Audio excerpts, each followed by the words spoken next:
PDT aparece em primeiro lugar na pesquisa.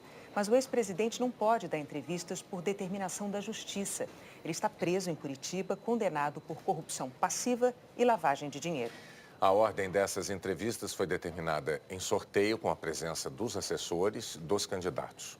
Na segunda-feira esteve aqui Ciro Gomes, do PDT, na terça-feira Jair Bolsonaro, do PSL, ontem foi Geraldo Alckmin, do PSDB, hoje é a vez de Marina Silva, da Rede, como dissemos, e nessas entrevistas nós abordamos os temas que marcam cada uma das candidaturas, nós questionamos assuntos polêmicos, tratamos da viabilidade de alguns pontos dos programas de governo. Na semana de 17 a 21 de setembro, os candidatos mais bem pontuados pela pesquisa Ibope ou Datafolha mais recente da ocasião também vão estar no Jornal da Globo. O tempo total desta entrevista é de 27 minutos e não pode ser ultrapassado porque esse foi o tempo dado a Ciro Gomes, a Jair Bolsonaro e a Geraldo Alckmin. Ao fim, a candidata vai ter mais 1 minuto para dizer que Brasil ela quer para o futuro. E o tempo começa a ser contado a partir de agora. Candidata, em 2014, os brasileiros assistiram a uma grande dificuldade sua de criar o seu partido, a Rede. Tanto que, naquela ocasião, como candidata à presidência da República, no fim das contas, a senhora concorreu pelo Partido Socialista Brasileiro. 2 anos depois da criação, ou desse esforço de 2014, 2 anos depois, 7 integrantes da Rede deixaram o partido. E deixaram divulgando uma carta com críticas, uma carta aberta à população com críticas.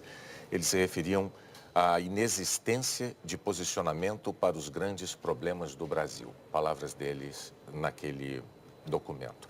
E neste ano que estamos agora, a Rede tem dificuldades também. A Rede tinha 4 parlamentares, 2 parlamentares foram embora, está reduzida à metade a bancada do partido. A questão é, como é que a senhora pretende convencer os eleitores de que tem as qualidades de uma líder? Boa noite, Bonner. Boa noite, Renata e todos que estão nos acompanhando. Primeiro, eu vejo o processo de saída das pessoas dos partidos como um processo natural, numa democracia. E as pessoas que saíram da Rede são pessoas que eu continuo mantendo relação de respeito com essas pessoas e, mesmo elas estando distante da Rede, eu tenho absoluta certeza que uma coisa elas concordam comigo. Os ideais que eu defendo para o Brasil são capazes de unir pessoas de diferentes partidos e pessoas da sociedade para liderar um processo político para governar o Brasil. As divergências não são divergências irresolvíveis, como às vezes a gente brinca. São visões de mundo. Por exemplo, naquela oportunidade, existia um grupo que achava que não se deveria votar favorável ao impeachment. Sim. Eu firmei o convencimento de que o impeachment era legal e, em função disso, criou-se uma divergência dentro da Rede. Mas eu mantenho excelentes relações com essas pessoas e tenho por elas admiração. Mas a propósito disso, primeiro, o partido perdeu 7 integrantes, na verdade, no ano seguinte ao momento em que a senhora conseguiu finalmente criá-lo, porque isso foi em 2015, veio a criação, no ano seguinte eles saíram. Chama atenção, porque era um partido muito novo, e saírem 7 com uma crítica pesada como essa que eu reproduzi aqui, por isso a pergunta. E com relação ao impeachment, o que se deu naquela ocasião foi que a senhora apoiou o impeachment, embora o partido já houvesse dito que não havia motivo suficiente para a abertura do processo. Mas na hora de votar, também na hora da votação, os integrantes do seu partido se dividiram. Eram 4, 2 votaram a favor, 2 votaram contra. Mais uma vez, eu insisto nessa pergunta. Isso não pode dar aos eleitores uma impressão de que falta à líder do partido e, portanto, agora candidata à presidência da República, liderança, autoridade? Ser líder não é ser o dono do partido, Bonner. O líder de um partido, ele é aquele que é capaz de dialogar com os diferentes. E naquela oportunidade do debate do impeachment, 60% da direção da Rede foi favorável ao impeachment. E 2 deputados tiveram uma posição contrária. Mas quando eles entraram na Rede, eles já haviam dito, se tiver uma votação em relação ao impeachment, nós não temos como votar favoravelmente. Isso tinha a compreensão de que seria assim. Quando nós firmamos a convicção de que o impeachment não era golpe, nós dissemos ao mesmo tempo, não é golpe, tem legalidade, mas não vai alcançar a finalidade, porque Dilma e Temer são farinhas do mesmo saco, angu do mesmo caroço, ambos cometeram os mesmos crimes de caixa 2, de desvio de dinheiro público, e nós defendíamos a cassação da chapa Dilma Temer. Os parlamentares saíram e nós continuamos com uma relação de respeito. Isso não tem nada a ver com falta de liderança, porque o líder não é o dono. E hoje no Brasil, esse conceito de que o partido tem um dono, que regimenta as pessoas, que dá ordem unida, isso é uma visão completamente inadequada de política. Hoje a política se dá de forma mais autoral, as decisões são compartilhadas, tanto na autoria daquilo que a gente pensa, quanto na realização. E, diferentemente dos partidos tradicionais, a rede tem uma vantagem. Geralmente, nos partidos da esquerda mais tradicional, quem sai do partido vira um inimigo. Nós não. Nós continuamos mantendo relação e eu tenho certeza, pode ter certeza. Mas essas saídas, candidata, me permita só observar, as saídas fragilizaram no âmbito parlamentar a rede. Ela perdeu E ainda sobre a questão da liderança, né? A gente fala, poxa, não conseguiu liderar nesse tema dentro do partido, como liderar no país, né? Mas veja bem, nós vamos governar um país dialogando inclusive com essas pessoas que saíram. Eu posso te dizer, eu duvido que se eu ganhar a presidência da República Federativa do Brasil, essas pessoas vão sabotar o meu governo. Eu duvido que uma pessoa como o Suplicy vai sabotar o meu governo. Liderar não é ter todo mundo embaixo do mesmo guarda-chuva. Mas como a senhora pode garantir isso?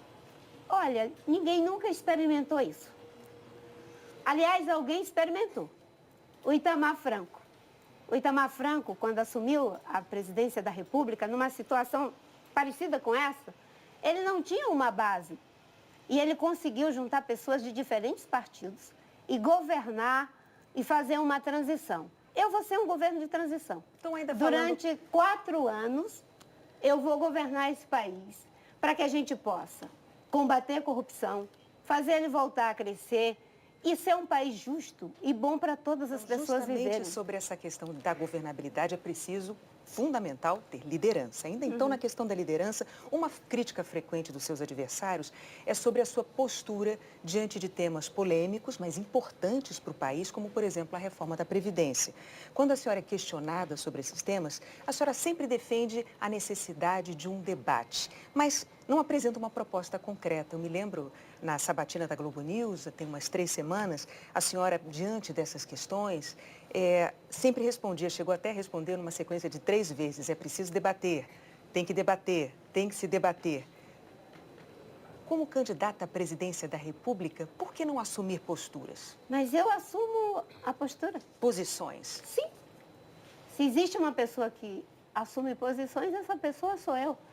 Eu defendo a reforma da Previdência e tenho as diretrizes para essa reforma. Quais são as diretrizes? Que a gente possa encarar o problema da idade mínima, que a gente possa transitar... Mas o seu programa de governo, justamente a questão da idade mínima, ela é posta de uma forma muito vaga. Não existem detalhes importantes, por exemplo, como a idade mínima, a nova idade mínima para aposentadoria. Não é importante isso para os brasileiros saberem, por exemplo? É importante a gente dizer que vai debater a idade mínima. Mas tem gente que se incomoda com a ideia de debater porque a gente se acostumou com os pacotes. A gente vem da cultura do pacote, um em cima do outro, do povo brasileiro. Quando alguém diz que vai debater, vai dialogar, parece estranho. Mas numa democracia, isso é o normal. Mas esses 8 anos não foram suficientes para a senhora amadurecer posições tão importantes quanto essas? Sim, amadurecemos. Nós temos uma proposta, vamos encarar o problema da idade mínima. A gente está tendo pessoas que estão conseguindo viver muito mais. Isso é um debate que está acontecendo no mundo inteiro. E eu vou mais além. No problema da idade mínima, nós vamos manter a diferença entre homens e mulheres. A Universidade Federal de Minas Gerais fez um estudo de que 80% das atividades domésticas são feitas por mulheres. Enquanto a gente tiver uma cultura em que as mulheres têm sobrecarga, elas têm o direito de se aposentar mais cedo. Mas isso nós vamos enfrentar. Desde 2010 que eu defendo, 2010, quando ninguém debatia isso, que a gente tinha que transitar para um regime de capitalização e contribuições. Agora, nós sabemos que com o problema do déficit público, essa transição tem que ser bem construída, mas devemos ir para um regime de capitalização e combater os privilégios. A Previdência não pode permitir que no Executivo você tenha aposentadorias, que são muito altas, no Legislativo você tem aposentadorias muito altas, no Poder Judiciário, comparada à iniciativa privada, que é em torno de R$ 1.500. Isso são diretrizes gerais. Agora, o governo Temer, sem debater, discutindo apenas com um lado, disse que ia fazer a reforma e não fez. Mas sobre essa questão já foi bastante debatido. Será Sim, mas é um problema muito complexo. Não se pode achar que algo que mexe com a vida de tantas pessoas pode ser feito assim a toque de caixa. Numa democracia, a gente tem que se dispor a dialogar com o empresário, dialogar com trabalhadores, com os especialistas. E quando a gente entende do processo político, a gente sabe que resultado é tão importante quanto o processo. Agora, é verdade, mas isso não a significa reforma que foi seja... inviabilizada, você Sim. sabe por quê? Foi inviabilizada porque o governo esqueceu o processo na reforma trabalhista. Se ele tivesse atendido todas as questões que eram colocadas na reforma trabalhista, talvez hoje nós não tivéssemos a situação de ambiguidade. Agora, candidata, a respeito de reforma previdenciária e idade mínima, ficou claro aqui, os eleitores só vão saber das idades mínimas que a senhora pretende propor depois de a senhora eleita. Mas eu queria debater, tem um compromisso de debater, isso eles não precisam se preocupar. Novamente, debater. Deixa eu só voltar, deixa eu avançar. Mas, candidata, é porque eu queria avançar na entrevista. Preste atenção, vamos lá. Olha só. A gente vai deixar de abordar outros temas importantes para a senhora e para os eleitores. Mas por veja isso que eu bem, estou pedindo. você acabou de dizer e os meus eleitores... Não, eu expliquei, mas você parece que continua com dúvidas. E eu quero dizer, não tenho dúvida, a Dilma e o Temer não apresentaram nada. Não tem legitimidade, não tem credibilidade, jogaram um pacote na cabeça do povo brasileiro discutindo só com os empresários. Eu estou dizendo... Então. Quem votar em mim sabe que eu vou ouvir especialistas, vou ouvir empresários e trabalhadores para a gente poder fazer algo que é importante de resolver, a reforma da Previdência. Eu queria falar agora de outro assunto. A gente vai entrar agora na seara da corrupção. Na eleição passada, a senhora obteve 22 milhões de votos e aí, no segundo turno, a senhora declarou apoio ao candidato do PSDB, Aécio Neves, que se tornou, depois daquilo, réu por corrupção passiva e por obstrução de justiça. O que é que a senhora tem a dizer aos eleitores que votaram em Aécio Neves por causa da sua recomendação? Hoje, com as informações que vieram pela Lava Jato, não teria declarado meu voto ao Aécio. E acho que muitos que votaram no Aécio... Mas havia o aeroporto de Cláudio, candidata. Durante a eleição, isso foi debatido, o aeroporto de Cláudio era um problema da campanha de Aécio Neves. Antes da senhora declarar. Mas veja bem, nas eleições de 2014, acho que a maioria das pessoas conscientes acabaram votando em alguém. Nós mesmo aqui, cada um de nós votou em alguém. Mesmo com tudo que tinha, alguém escolheu um candidato de segundo turno. Mas eu tenho certeza que muitos de nós aqui não teria votado se tivesse as informações da Lava Jato. Não era Lava Jato, mas havia, como eu disse, o aeroporto. Deixa eu dizer, nessa mesma eleição... todo mundo votou, Bonner. Nessa mesma... Eu hoje não Aécio votaria. Neves perdeu a eleição. Não votaria nem Aécio, nem Dilma. A Lava Jato mostrou que todos eles praticaram crime de caixa 2. Aí chegamos à próxima questão. Porque nessa mesma eleição, a senhora era candidata a vice de Eduardo Campos e se tornou a candidata à presidência após a morte dele. No ano passado, Eduardo Campos foi citado em delações da Odebrecht, em delações da JBS, por ter recebido propina em campanha. A senhora não desconfiou de que havia dinheiro demais na campanha do Partido Socialista Brasileiro. Se eleita, a senhora vai ter que formar um governo. Os eleitores gostariam de saber se a senhora, nesse período, desenvolveu mecanismos mais eficientes de avaliação das pessoas com quem a senhora pretende se aliar. Porque no caso de Aécio e no caso de Eduardo Campos, a senhora não teve como saber antes que havia esses problemas. Para formar sua equipe, a senhora vai estar segura? Tem mecanismos de evitar que se repita essa situação? Com certeza. Quais mecanismos? Com certeza. Aliás, você tocou num assunto aqui. Há 4 anos atrás, o Eduardo estava sendo entrevistado por vocês. No dia seguinte, nós o perdemos, para sempre, numa tragédia. E eu quero aqui, mesmo com as denúncias que existem, dizer o seguinte: a justiça está investigando e como ele está morto, não tem como se defender, e muito menos se porventura for culpado pagar, porque já não temos mais a sua vida, eu não tenho compromisso com erros, não tenho. Mas hoje eu estou muito bem calçada depois da Lava Jato. A senhora tem hoje esses mecanismos? Sim, com certeza. Eu fui a única candidata até agora a ir até a Transparência Internacional. E eles produziram mais de 70 propostas para combate à corrupção. Um trabalho denso.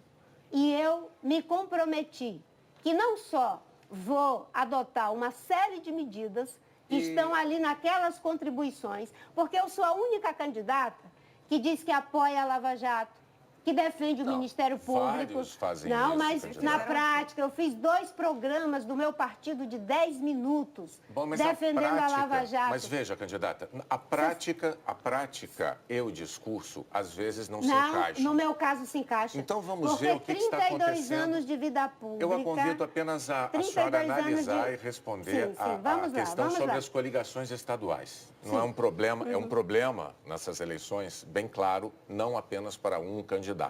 Mas veja a sua situação. A senhora critica sistematicamente os partidos do chamado Centrão. Os partidos do Centrão têm 41 investigados na Lava Jato que a senhora apoia. E esses partidos do Centrão têm essa fama de praticar o famoso, né, toma lá, dá cá. É mais do que isso. Bom, é corrupção mas braba eles têm mesmo. corrupção braba, chame como a senhora preferir. A senhora reforça essas críticas. A senhora também chegou a dizer que naquele ano de 2014, na última eleição, o PT e o PSDB não estavam disputando a presidência da República, eles estavam disputando a presidência de uma organização criminosa. É uma declaração forte essa, né? Pois bem, nesta eleição agora, o seu partido, a Rede, ele tem coligações, ele participa de coligações com o PT em alguns estados, com o PSDB em alguns estados e com partidos do Centrão em outros tantos estados. E aí eu vou levar a pergunta. Diante destas coligações, o eleitor não pode achar que aquelas críticas fortes que a senhora fez eram insinceras e até oportunistas? Não. Porque o que atesta a minha vida e o meu compromisso são mais de 30 anos de vida pública. Deputada, senadora, ministra, sem nenhum envolvimento em casos de corrupção. No plano nacional, não estamos coligados com nenhum desses partidos. Mas em cada um desses estados? Não, não é em cada um, não. São em alguns estados. São muitos candidatos. Não são. Olha, eu poderia... Vou te dizer, no Rio Grande do Sul. No Rio Grande do Sul... É um deles. Não, vou falar, eu mesmo falo para você. No Rio Grande do Sul, nós estamos coligados com um jovem que foi prefeito de Pelotas e esse jovem, sobre ele não pesa absolutamente nada. Eu sou inteiramente coerente. O que é o que eu tenho dito? Eu tenho aqui uma lista, candidata. Se a senhora quiser, eu posso dar essa lista rapidamente. Vamos lá, vamos lá. Vamos lá. A senhora, o seu partido, a Rede está coligada com o MDB de Michel Temer no Espírito Santo. Em 3 estados brasileiros, a Rede está coligada com o Partido dos Trabalhadores, em Tocantins, em Roraima e na Paraíba. Em 4 estados, o seu partido está coligado com o PSDB, Maranhão, Amapá, Goiás e Rio Grande do Sul, que a senhora mencionou. E em 7 estados, com partidos do Centrão, Tocantins, Roraima de novo, Paraíba de novo, Amapá de novo, Goiás, Rio Grande do Sul e no Rio de Janeiro. São muitos estados em que a Rede está associada, está coligada, por assim dizer, a partidos que a senhora critica muito veementemente. Isso não lhe parece incoerente? Veja, olhando da forma como você coloca, passa essa impressão ao telespectador. Mas as pessoas que conhecem a minha trajetória, o que eu tenho dito? Pessoas boas. Aliás, tem gente que até está me copiando agora. Pessoas boas desde 2010, eu digo, existem em todos os partidos. E que nós não podemos fazer recortes partidários. Ouvimos isso ontem aqui do candidato do PSDB. Você está dizendo quem está copiando. E que pessoas boas existem em todos os partidos. E que se a gente for olhar para os partidos, fica muito difícil qualquer tipo de diálogo político. Mas a gente tem que olhar para as pessoas, para a trajetória das pessoas. Pegando o caso do jovem candidato ao governo do estado do Rio Grande do Sul. Mas não vamos particularizar, candidato. Mas eu não vou desabonar o jovem. Não é eu isso. estou dizendo que ele é uma pessoa de bem. Se você for para o Amapá, qual é a denúncia de corrupção contra o candidato? Não se trata disso. Não é com partidos bons. É que a senhora fundou um partido exatamente para se diferenciar, era esse o discurso. Mas esse é o diferencial. Para se diferenciar daquela salada de partidos, aquela bagunça. Mas aí chega numa eleição como essa. Mas o recorte não é partidário. Mas a rede está mergulhada nisso agora. Não está, Wanda. Não está. Pelo contrário, nós criamos um partido já dizendo desde o início, não vamos sacralizar partidos. Pessoas boas tem em todos os partidos. E se eu ganhar, eu vou governar com os melhores de todos os partidos. Esse é um discurso que eu falo desde 2010. Então, aproveitando esse conversei com essas pessoas e elas não desabonam. A nossa aliança ela é programática, baseada em trajetórias de vidas. E a rede é um partido pequeno. É engraçado que as pessoas cobram numa hora. Mas a senhora não tem alianças, não tem coligação. Quando eu faço alianças com aqueles que sobraram dessa miscelânea de corrupção, aí as pessoas me atiram em rosto. Mas ainda falando então sobre coerência, não tem nada a ver. Sim, pode quando falar. A senhora saiu do PV, a senhora saiu sob a justificativa de que precisava manter a coerência. 7 anos depois, a senhora escolhe justamente um integrante do PV para ser seu vice na chapa, aí a candidatura à presidência da República. O Partido Verde de hoje é o mesmo de 2011, até o presidente do partido, inclusive, é o mesmo. A senhora desistiu da coerência? Continuo coerente, porque o Eduardo, o Jorge, nós nunca tivemos divergências. A minha saída do PV tinha a ver com a visão de processo em relação a que eu queria muito que o PV se tornasse um partido em rede. Mas a cultura política da direção do PV entendeu que não.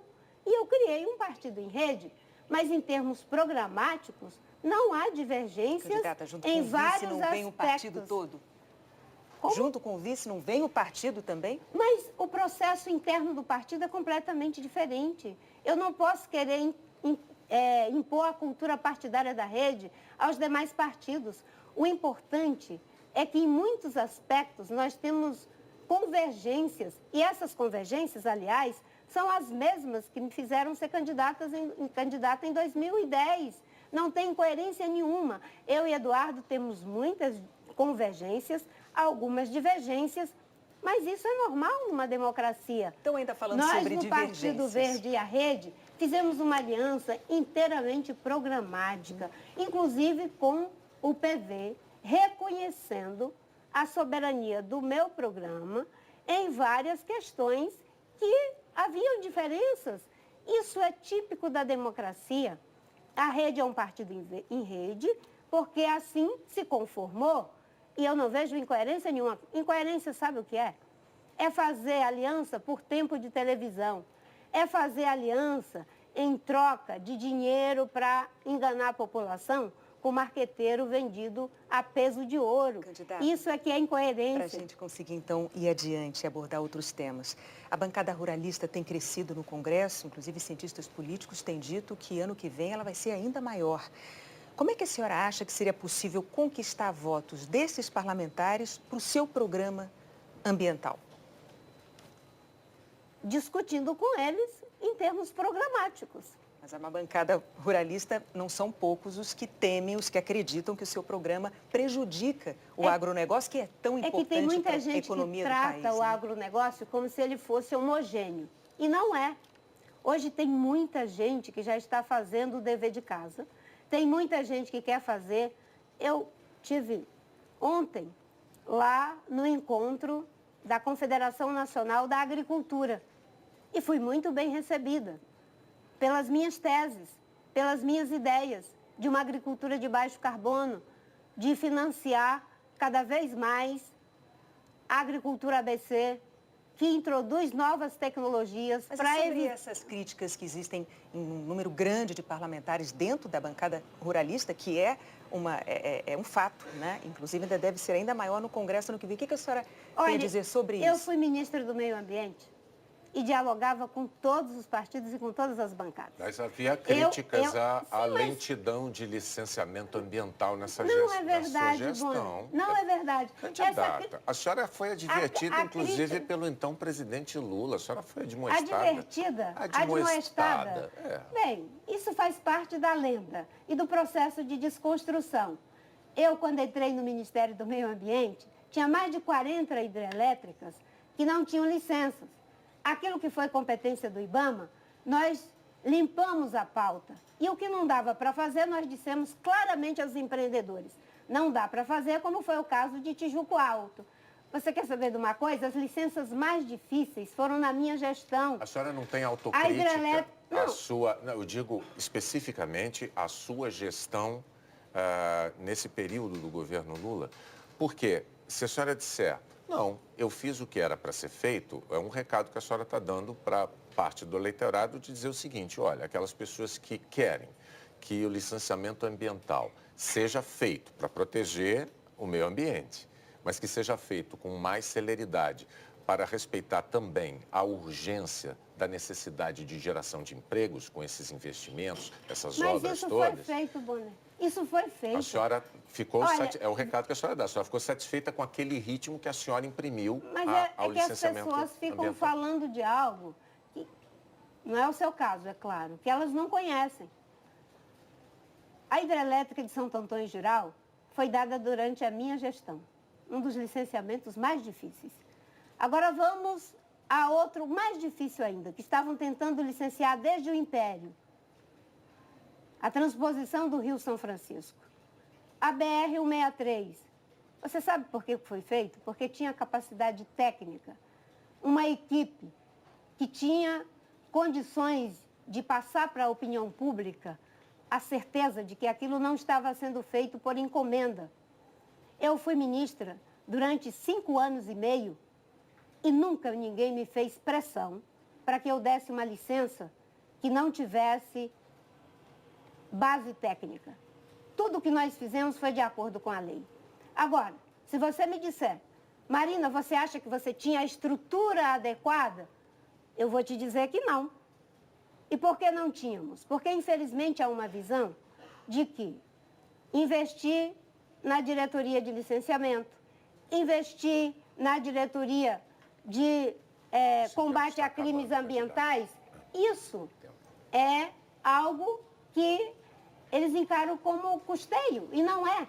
Eu vou ser presidente do Brasil e vou mostrar que é possível integrar meio ambiente e ecologia, criar um novo ciclo de prosperidade. Eu vou aproveitar, deixa então, para pedir a senhora, porque o seu tempo acabou, como nós explicamos desde segunda-feira, o tempo de 27 minutos é o tempo do entrevistado até ele ganhar esse minuto final para mandar a sua mensagem para os eleitores, dizendo qual é o Brasil que a senhora quer para o futuro.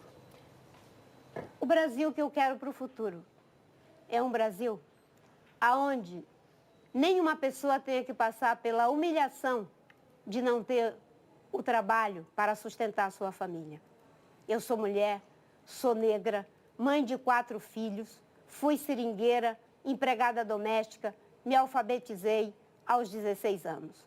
E eu sei que muita gente acha que pessoas com a minha origem não têm capacidade para ser presidente da República. Eu estou aqui trazendo mais que um discurso. Eu trago uma trajetória, o compromisso de construir um país que seja justo e bom para todos, para empresários, para trabalhadores, para a classe média, para jovens, para mulheres. Muitas vezes as pessoas me admiram como uma exceção, mas eu não quero um país de exceção. Eu quero um país de regras. Eu serei presidente da República com o seu voto para que esse país seja economicamente próspero, socialmente justo e ambientalmente sustentável. Candidata, muito obrigado pela sua presença, pelos seus esclarecimentos aos telespectadores do Jornal Nacional. Muito obrigada. A seguir, as atividades de campanha de outros